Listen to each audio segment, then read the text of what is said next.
ce webinaire va être enregistré de manière à ce que vous puissiez avoir accès au replay donc d'ici quelques jours. Donc, on n'enregistrera que la présentation, pas les questions.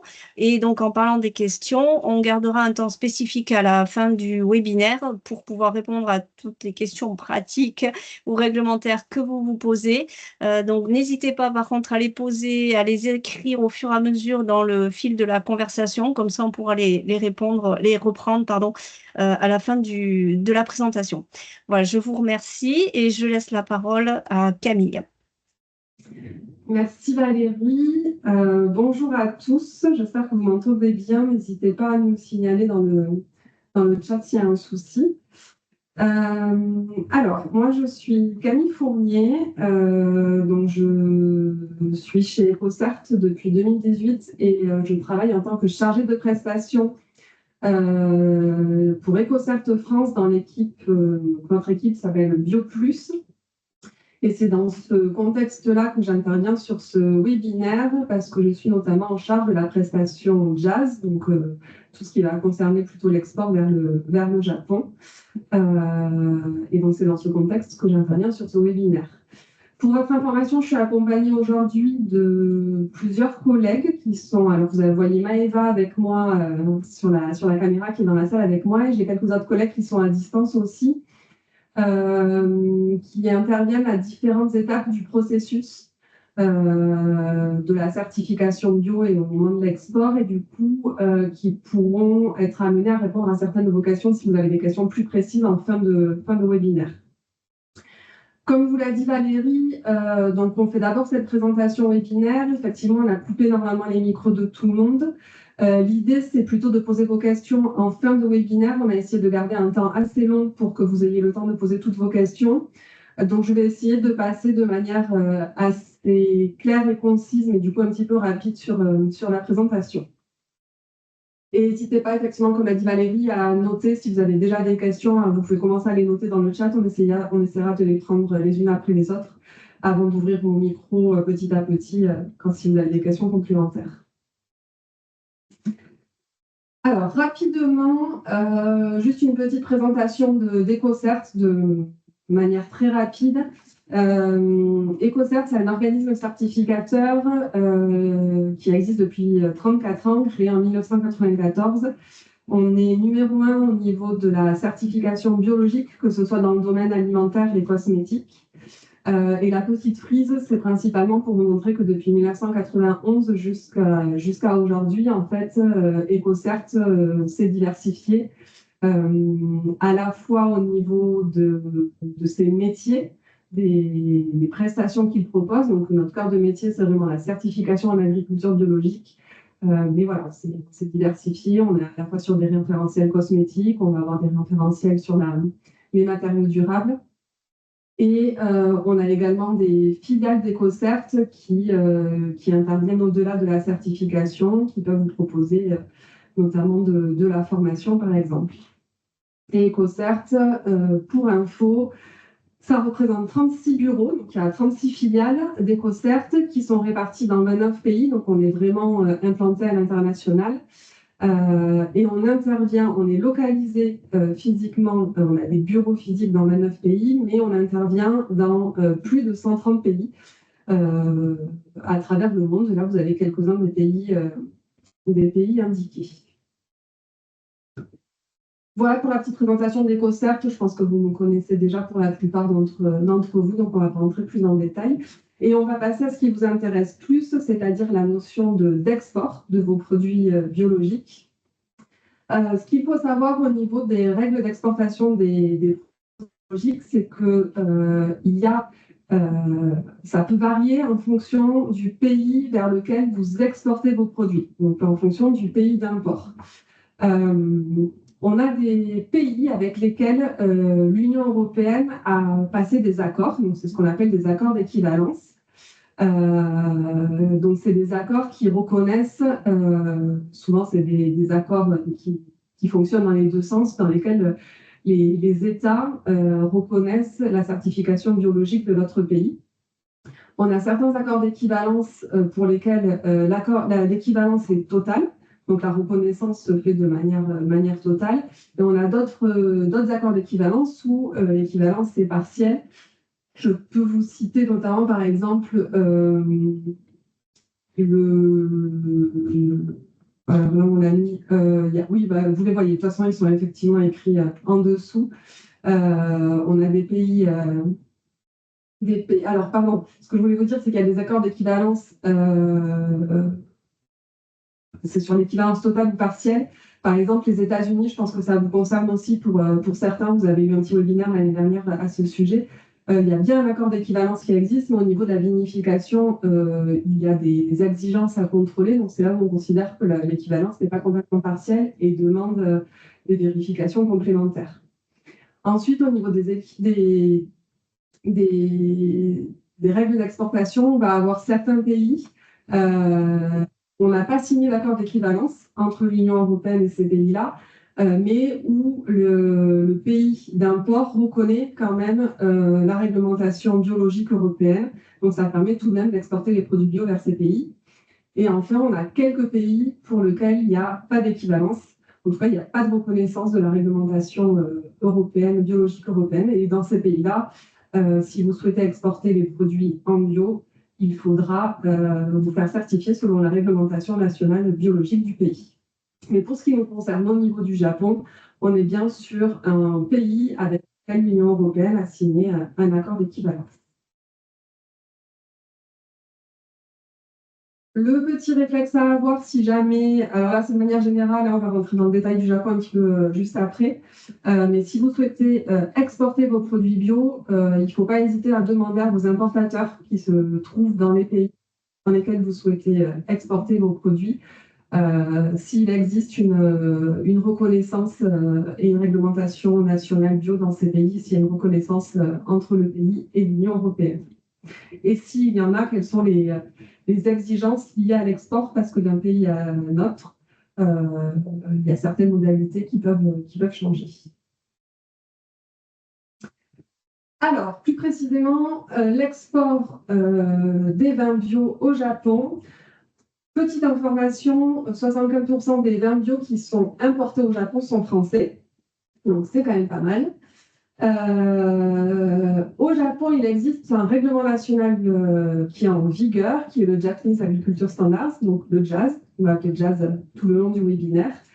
Et dans le JAS, effectivement, il y a une partie spécifique à la certification biologique.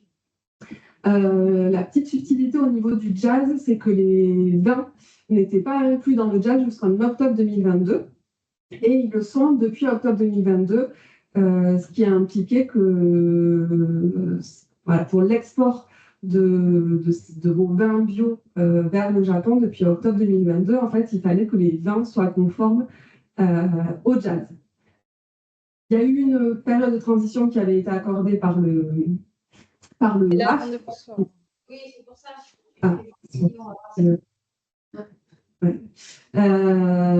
Et du coup, qui laissait au départ jusqu'en octobre 2025 un petit temps d'adaptation pour les opérateurs européens biologiques au niveau des vins, qui pouvaient continuer d'exporter leurs vins biologiques sans modalité complémentaire. Mais du coup, on savait d'ores et déjà qu'à partir d'octobre 2025, le logo serait obligatoire. Et en plus, maintenant, il y a l'équivalence qui est en place, dont on va parler en suivant. Alors, au niveau plus précisément, des règles d'export vers le Japon. Donc, ce que je vous disais, c'est qu'il existe au Japon un règlement national, qui est le JAS. Et depuis, alors ça s'est fait en 2 fois, il y a des accords d'équivalence au niveau de la partie biologique qui ont été conclus entre le Japon et l'Union européenne. Dans un premier temps, en mai 2010, cet accord a été conclu pour les produits d'origine végétale, donc ça comprenait tout ce qui est plantes brutes et produits transformés issus de ces végétaux.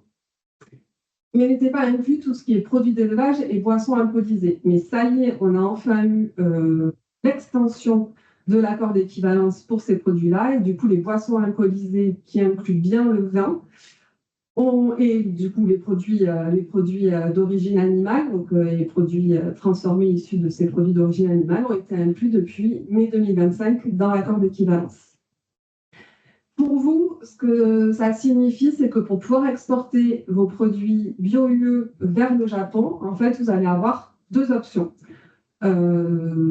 Soit la certification selon le règlement JAS, on va dire une certification complexe, comme ce que vous pouvez avoir sur la certification bio-UE, ça veut dire une certification, une deuxième certification selon le JAS, avec un audit complet, ce genre de choses. Soit vous pouvez potentiellement bénéficier du coût de l'équivalence qui a été signé entre l'Union européenne et le Japon pour les produits biologiques. Et on va voir un petit peu plus en détail quelles sont les conditions pour pouvoir bénéficier de cette équivalence et ne pas avoir besoin de se faire certifier directement selon le JAS.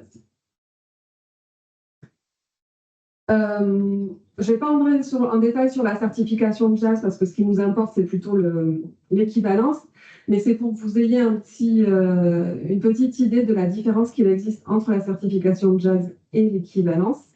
Donc, le règlement de JAS, il est géré par le ministère japonais de l'Agriculture, des Forêts et de la Pêche, qui est le MAF.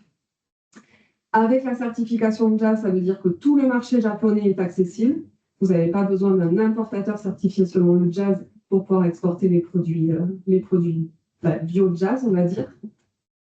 Par contre, ce qui est un peu spécifique au JAS, c'est qu'il y a certains produits qui sont exclus du champ d'application. Donc, comme ce qu'on va voir sur le bio-UE, il y a les substances médicamenteuses, les cosmétiques et les textiles, mais on retrouve aussi le miel. Au niveau du JAS, c'est un audit qui est très complet, qui est assez exigeant. Il y a des exigences vraiment très particulières sur le système qualité JAS, notamment ce qui est complètement différent par rapport au bio-UE, c'est cette obligation de formation que l'on peut avoir sur différentes missions clés au niveau du JAS qui sont à mettre en place au niveau des entreprises qui veulent se faire certifier selon le JAS. Donc ça, c'est vraiment le gros point très particulier de la certification de JAS. Donc c'est une formation obligatoire. EcoCert propose des séminaires qui correspondent à cette formation. Et ensuite, il y a tout un système qualité à mettre en place dans les entreprises. Donc c'est des systèmes qui sont plutôt lourds. Mes bonnes nouvelles pour l'Union européenne et pour les opérateurs européens engagés en bio-UE, il y a donc cet accord d'équivalence qui existe entre l'Union européenne et le Japon. Mais l'accord d'équivalence, il faut quand même respecter certaines conditions pour pouvoir en bénéficier. Donc, au niveau des produits qui peuvent bénéficier de l'accord d'équivalence, c'est ce qu'on a vu un petit peu avant. Il y a bien tous les produits d'origine végétale, tous les produits d'origine animale, mais également tout ce qui est boissons alcoolisées, et donc les vins. Et au final, il n'y a que notamment le miel, qui ne peut pas bénéficier de l'accord d'équivalence, puisque de toute façon, il n'est pas reconnu par le JAS. Pour pouvoir bénéficier de cet accord d'équivalence, il faut être vigilant parce qu'il faut que les produits soient cultivés, élevés ou qu'au moins la dernière transformation ait eu lieu en Union européenne. Et prérequis indispensable pour pouvoir bénéficier de l'accord d'équivalence, c'est que les produits doivent être certifiés bio-UE par un organisme certificateur européen comme EcoCert ou un autre, mais il faut bien que vos produits soient certifiés bio-UE pour pouvoir bénéficier de l'accord d'équivalence. Si vous souhaitez exporter directement vos produits vers le Japon, donc vous-même, en passant par l'équivalence, ça va vous imposer d'avoir un importateur au Japon qui, lui, est certifié directement selon le JAS. Pourquoi ? Parce qu'en fait, au niveau du Japon, pour pouvoir faire entrer en tout cas mettre sur le marché japonais un produit bio, il faut qu'il porte le logo JAS. Et le logo JAS, il est lié à un numéro d'identification opérateur qui n'est attribué qu'à des opérateurs eux-mêmes certifiés selon le JAS. C'est pour ça que pour que vous puissiez exporter vos produits sans vous être vous-même certifié selon le jazz, vous allez être obligé d'avoir un importateur certifié jazz pour que vous puissiez bénéficier de l'équivalence. Donc, au niveau de l'étiquetage, ces produits qui seront mis en marché sur le territoire japonais, ils devront aussi respecter les règles d'étiquetage du Japon, enfin du jazz, et du coup avoir le logo jazz présent sur l'étiquette. Et en plus, lorsqu'un produit à partir de l'Union européenne est entré sur le territoire japonais, il devra être accompagné d'un certificat de transaction qui sont validés par les organismes certificateurs bio-européens.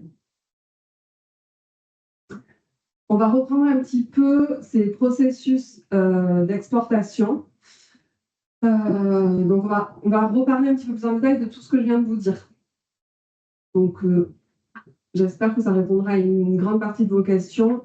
Et sinon, on prendra du temps pour répondre aux questions après, il n'y a pas de souci. Alors ça, je passe rapidement, on vient de le voir, c'est vraiment l'évolution qu'il y a eu au niveau de l'export des vins bio au Japon. Donc, avant octobre 2022, les vins n'étaient pas certifiables selon le jazz, donc ils pouvaient être exportés, vos vins bio pouvaient être exportés tels quels directement vers le Japon. Il n'y avait pas de logo jazz à faire apparaître. Vous pouvez partir directement vers un certificat de transaction. Et entre octobre 2022 et mai 2025, les vins sont entrés dans le périmètre du jazz, mais pas dans le champ d'application de l'équivalence. Donc du coup, il y avait une période de transition pour lesquelles les vins bio-UE pouvaient continuer à être exportés avec les logos bio-UE, mais sans les logos jazz. Et depuis mai 2025, le champ d'application du jazz a bien été élargi aux vins. Donc maintenant, on peut exporter assez facilement les vins vers le Japon, les vins bio-UE vers le Japon, mais il faut intégrer le logo jazz sur les vins qui sont envoyés au Japon. Là, c'est vraiment, on a essayé de détailler, c'est plutôt, je ne vais pas vous le passer en détail, mais c'est pour vous montrer un peu le processus d'exportation quand vous devez vous faire certifier selon le jazz. Vous voyez que c'est assez complet, assez complexe. On passe par des étapes avant l'étape d'audit sur site. Donc, il y a le séminaire, il y a toute la partie engagement, il y a une partie validation du plan de système, validation des étiquetages, avant d'avoir l'audit sur site qui permet potentiellement après d'avoir enfin la certification jazz et d'exporter vos produits vers le Japon. Ce qui sera plus simple avec l'équivalence. Vous voyez que le schéma est un petit peu plus léger, entre guillemets. Donc là, c'est vraiment comment se déroule le processus d'exportation d'un vin bio-UE vers le Japon. On est plutôt dans le cas où vous avez un importateur japonais qui lui-même est certifié jazz. Donc là, il faut simplement, le prérequis, c'est que vos produits soient certifiés bio-UE avec une dernière étape de transformation en Union européenne. Au final, vous avez donc soit un contrat avec un importateur japonais certifié jazz, ou alors vous passez par un exportateur européen mais lui-même certifié jazz. En fait, ça veut dire que la personne avec qui vous vendez vos produits porte la certification jazz. Et ensuite, il y aura simplement à expédier vos produits, faire la demande de certificat de transaction qui accompagne les produits qui partent de l'Union européenne vers le Japon. La demande de certificat de transaction, elle peut se faire avant ou après départ de la marchandise en France. Au niveau du jazz, ça n'a pas vraiment d'importance. Et ensuite, les produits arrivent au Japon. Du coup, pour essayer de resynthétiser tout ça, vraiment au niveau du processus d'exportation vers le Japon, ce qu'il faut avoir en tête, pour essayer de faire simple, c'est que quoi qu'il arrive, pour pouvoir exporter un vin bio-UE vers le Japon, il faudra que sur ce vin, on puisse apposer le logo jazz. Donc, le logo jazz, en tout cas avec un numéro d'identification opérateur. Et pour pouvoir apposer ce logo jazz, ça veut dire qu'il faut que le metteur en marché au Japon soit lui-même certifié jazz. Donc, l'idée, c'est plutôt que ce soit l'importateur japonais, mais ça pourrait aussi être un exportateur européen. Au final, vous avez donc deux possibilités pour exporter vos produits bio vers le Japon. Celle qui va vous intéresser le plus et qui va être le plus intéressante pour vous en tant que vendeur de vin, on va dire bio-UE. Donc, c'est ce premier cas. Un opérateur qui est certifié bio-UE dans l'Union européenne, qui exporte ses produits bio-UE par l'intermédiaire d'un importateur japonais, qui lui est bien certifié JAS. Donc ça, c'est très important. Il faut que vous ayez un importateur au Japon qui est certifié JAS. Là, il ne va pas y avoir de souci. Vous allez pouvoir bénéficier de l'équivalence et exporter vos produits bio-UE, vos vins bio-UE vers le Japon. Au niveau du logo JAS qui sera apposé sur les bouteilles, c'est bien le logo JAS avec le numéro de licencié de l'importateur japonais qui sera précisé. Il y a deux petites possibilités au niveau finalement de la position du logo JAS sur l'étiquetage. Soit c'est l'importateur japonais au Japon qui sera en charge de la commercialisation et qui appose lui-même le logo sur les produits une fois que les produits sont arrivés au Japon. Soit il peut vous mandater, en tout cas mandater l'exportateur en Union européenne pour lui faire apposer ce logo JAS avec son numéro d'identification avant le départ de la marchandise de l'Union européenne.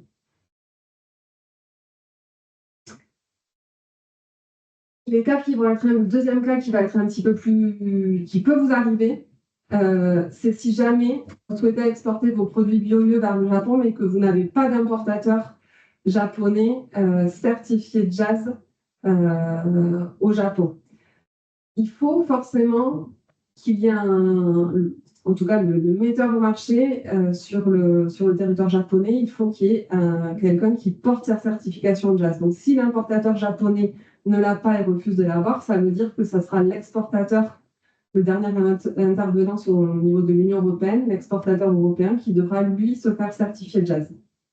Il n'y a pas une obligation, le Japon n'impose pas à ses importateurs japonais d'être eux-mêmes certifiés JAS. Ils imposent que le produit bio vendu au Japon ait le logo JAS, donc que quelqu'un au moment porte la certification JAS, mais ils n'imposent pas à leurs importateurs d'être eux-mêmes certifiés JAS. Donc c'est ça qui pourrait poser de temps en temps quelques soucis. Donc, il faudra que vous ayez un importateur pour pouvoir bénéficier de l'équivalence UE, que vous n'ayez pas, vous, à vous faire certifier en JAS. Il faudra que vous puissiez faire appel à un importateur certifié JAS, ou que vous ayez, si jamais vous passez par des exportateurs européens, que cet exportateur soit certifié JAS. La petite info qu'on a mis en dessous, là, c'est simplement pour préciser que ce n'est pas non plus une obligation.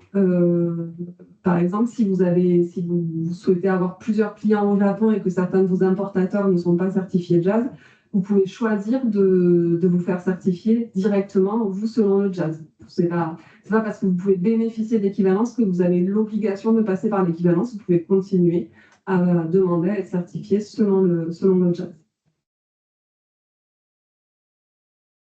Et petite info, effectivement, il y a peu d'importateurs japonais actuellement certifiés selon le JAS parce que pour l'instant, ils préfèrent faire porter la certification JAS par les exportateurs européens. Et vous trouverez ici une liste qui est présente sur le site du MAF, donc du ministère japonais, qui reprend les importateurs japonais qui sont actuellement certifiés JAS. Donc, vous pourrez aller la voir et vous verrez qu'il n'y a pas énormément d'importateurs référencés. Il faut quand même prendre la liste en étant vigilant, parce que dans cette liste, en fait, on ne retrouve que les importateurs qui ont accepté de fournir leurs informations au MAF, mais ils ont plutôt intérêt à le faire, donc il y a quand même la majorité des importateurs qui sont référencés.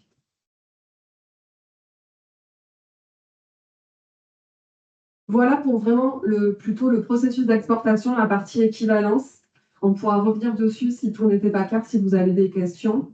On en a déjà parlé, mais petite information sur les étiquettes. Donc, un produit bio vendu au Japon, effectivement, il a l'obligation de porter le logo JAS avec la référence à la certification JAS du metteur sur le marché japonais. Et donc, c'est bien un numéro unique lié à l'opérateur qui se trouve sous le logo.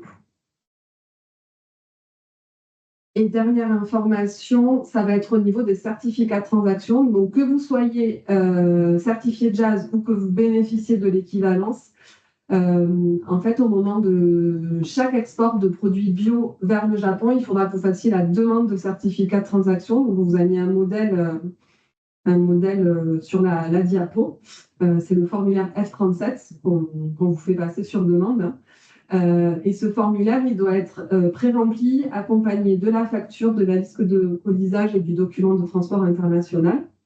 Vous renvoyez tous ces éléments à notre service export, donc à l'adresse mail export@ecocert.com, qui fait les vérifications nécessaires, qui valide tout ça et vous renvoie le certificat de transaction validé que vous pourrez joindre à votre export vers le Japon. Voilà. J'ai essayé d'être assez rapide. On a fini sur la partie présentation. Donc, on va prendre le temps de répondre à vos questions si vous en avez.